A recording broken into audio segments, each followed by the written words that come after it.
За дел од верниците вчера беше Божик, друг дел Христовото раѓање ќе го одбележат на 7 јануари. Големиот празник е посветен на големиот настан, важен за сите христијани и е со единствено значење, но нема единствен термин за негово одбележување. Во христијанството си уште има разлики за тоа кога треба да се слави, особено поради догматските несогласувања меѓу црквите и различните системи на мерење на времето. Католиците, протестантите и дел од православните христијани го имаат прифатено грегоријанскиот календар, а дел од православните се водат според стариот јулијански календар. Грчката, бугарската, романската, украинската и грузиската православна црква се оние кои го прифатија грегоријанскиот, но руската, српската и македонската православна црква, како и монасите на Света Гора и Јерусалимската патријаршија и понатаму се водат според јулијанскиот. Што на ова велат Штипјани? Дали ние треба да го прифатиме грегоријанскиот и Божик да го славиме на 25 декември?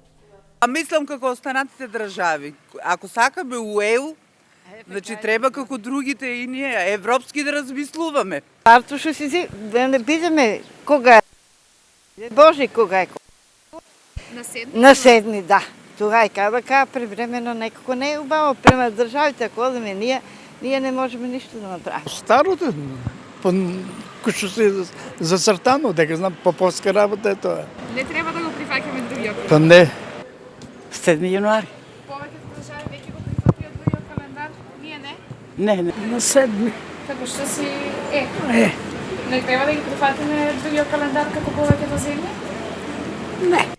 Иако се правени обиди за усогласување на празнувањата меѓу старокалендарците и новокалендарците, разликите остануваат и покрај укажувањата на математичарите дека ако продолжат да се применуваат и двата календара, дел од православците Божик во 2101 година, наместо на 7 ќе го слават на 8 декември.